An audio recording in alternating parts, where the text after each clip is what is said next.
In the heat of the Sinai desert, on a lonely road, there once stood a way station where travelers stopped to rest and pray. They left something behind.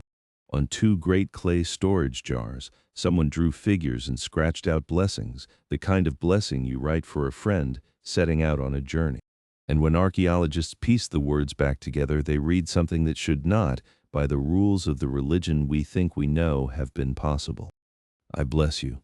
One line says, by Yahweh and his Asherah, by Yahweh and his Asherah, the God of Israel, blessing his people, beside a goddess, as though the one God of the Bible had standing next to him a wife.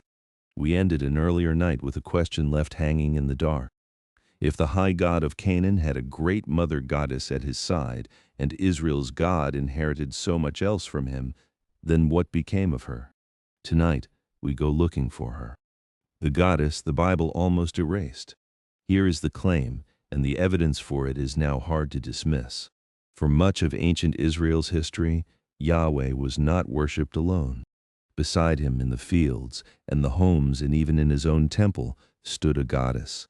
Her name was Asherah, and to many ordinary Israelites for many centuries, she was simply part of how you worshiped the God of Israel.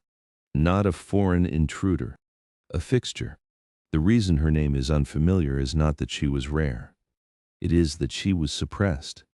A long movement of reformers worked to root her out, to cut down her symbols, and to write her worship out of the acceptable past. They very nearly succeeded. She survives in three places: in the angry condemnations of the people who wanted her gone, in thousands of small clay figures buried in the dirt of ordinary houses, and in a handful of blessings scratched onto stone and pottery in the believer's own hands.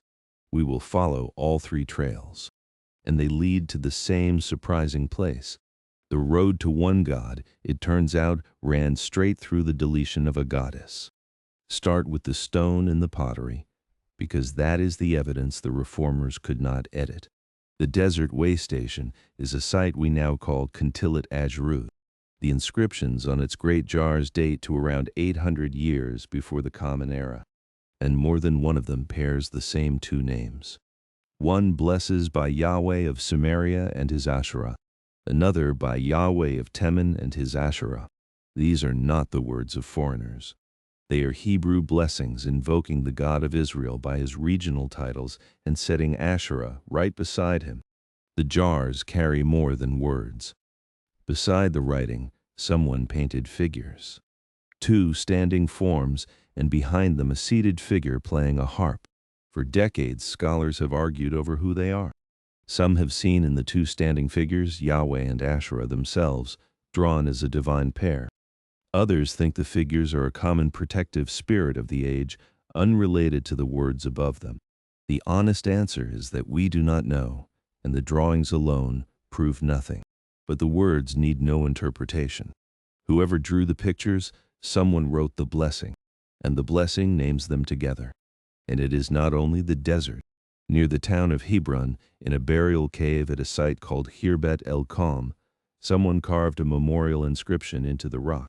It too blesses the dead man by Yahweh, and it too adds the name of Asherah, asking that he be saved and blessed by Yahweh and his Asherah.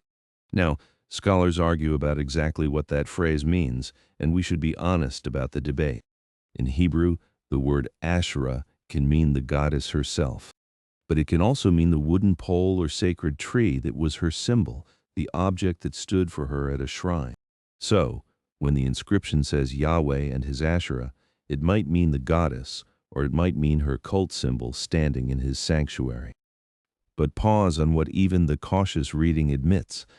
Either Yahweh had a goddess linked to him by name, or Yahweh had as a standard part of his worship the sacred symbol of a goddess standing beside him. There is no reading of these texts that leaves him simply, cleanly, alone. The desert remembered him with Asherah. To understand how she got there, we go back to the world we explored once before. The world of the high god El. Long before Israel, in the Canaanite city of Ugarit, the gods had a mother. Her name there was Atheret, the same name we meet in Hebrew as Asherah. She was the consort of El. the kindly old high god, the father of the divine family. She was the great mother of the gods, a creator and a queen, sometimes called the Lady of the Sea. She was one of the most important deities in the entire Canaanite world. In the old myths of Ugarit, she is a power in her own right. She has a servant who runs her errands and a household of her own. When the storm god Baal wants a palace built, it is Atharat who is asked to plead his case before the old high god, and El listens to her. She is named the mother of the gods, and the texts speak of her 70 children, the whole divine family born from her. This is no minor figure at the edges of the pantheon.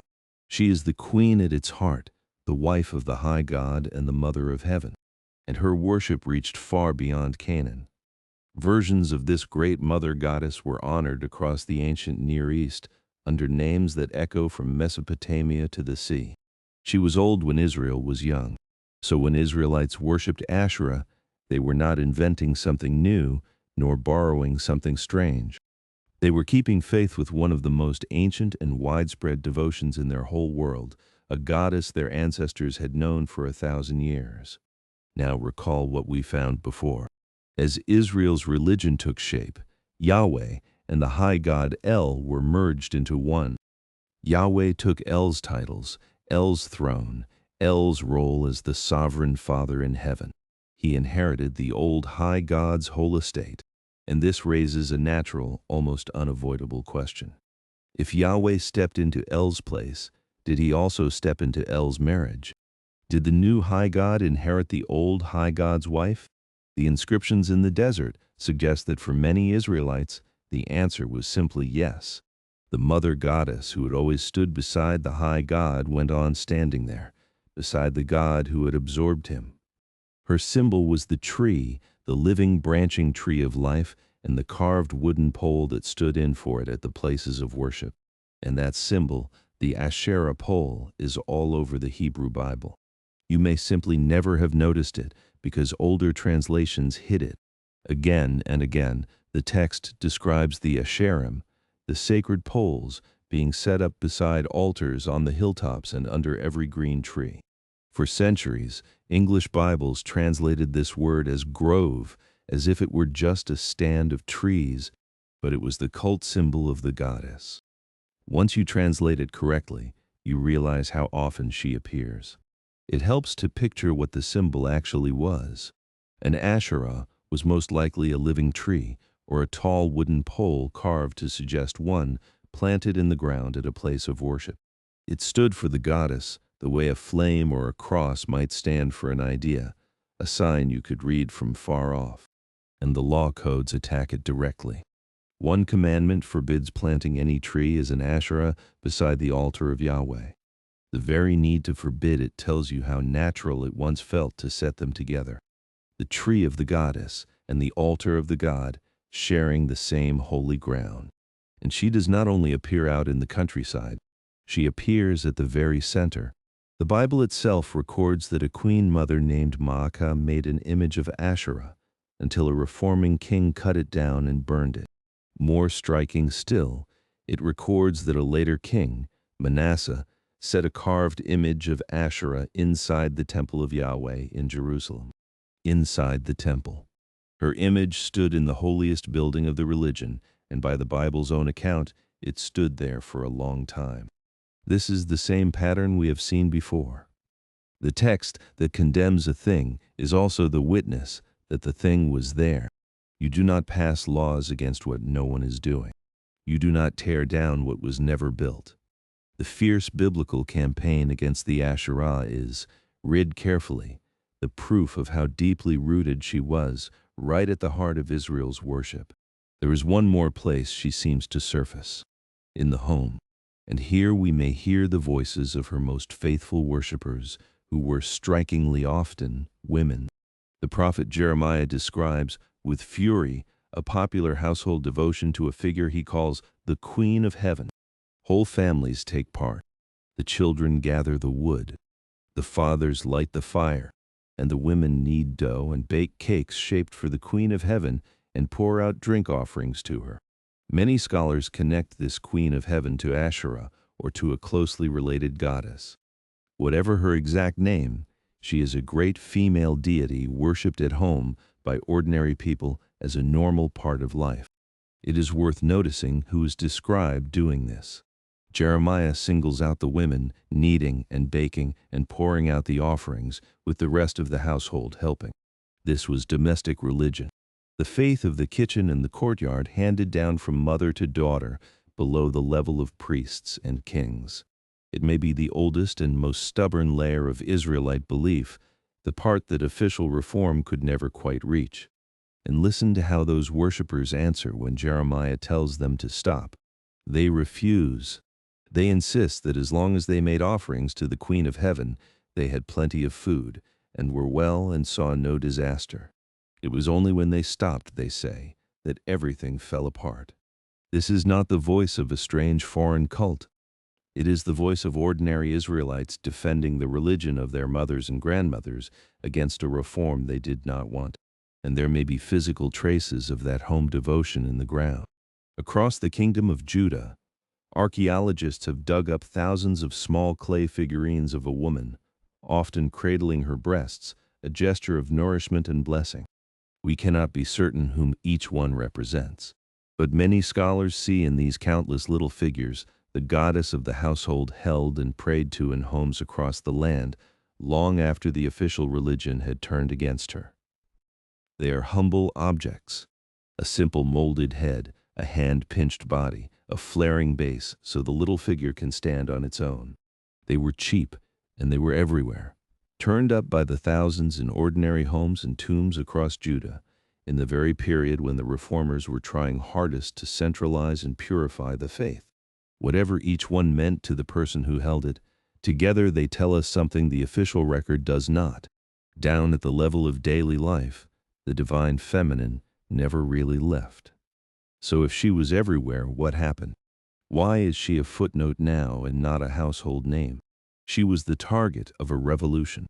The same movement we have traced before, the long drive toward worshiping Yahweh alone and worshiping Him in one place only, turned its full force against her.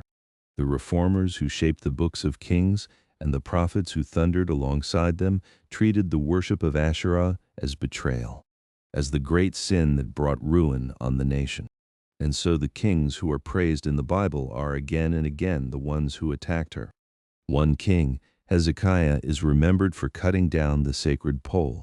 Generations later, the great reformer Josiah goes further than anyone. He has the image of Asherah carried out of the temple, taken down to the valley, burned and ground to dust. He tears down the places where the text says women had woven hangings for the goddess.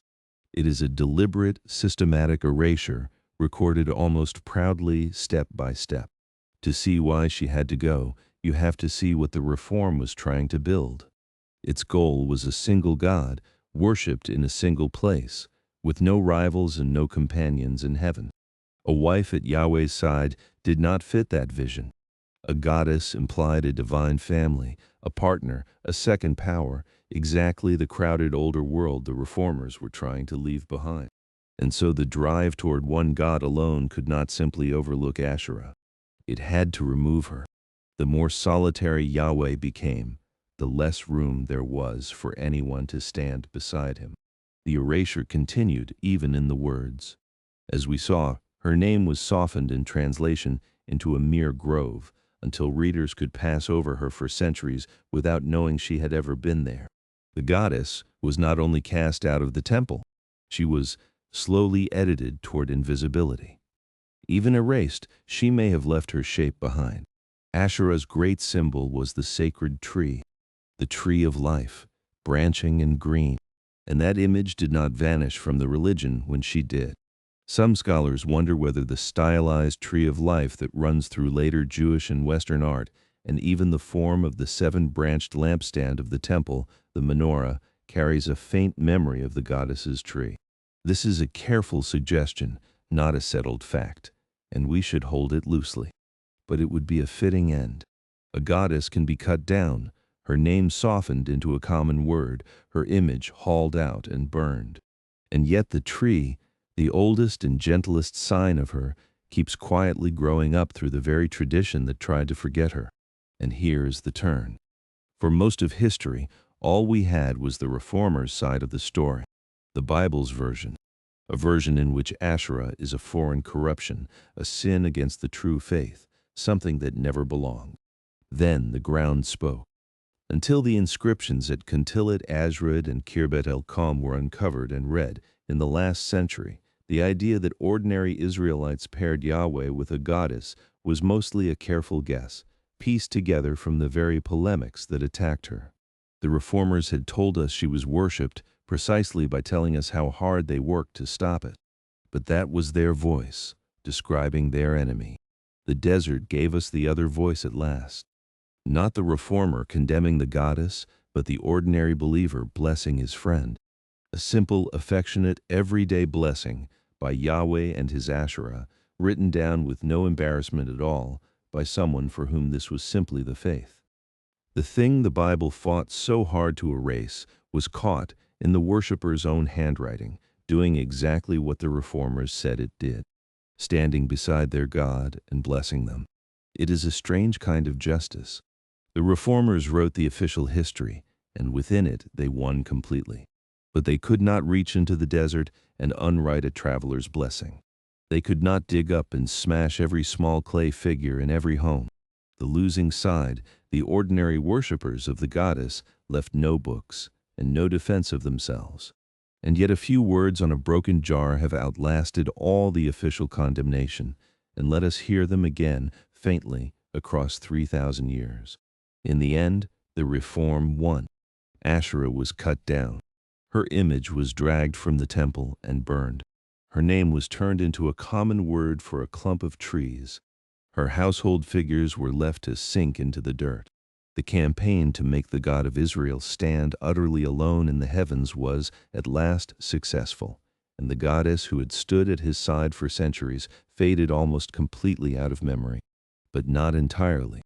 She left her trace in scratched desert blessings, in thousands of little clay women buried beneath ancient floors, and in the seams of the very text that tried to erase her, where the record of her destruction is also the record of her presence.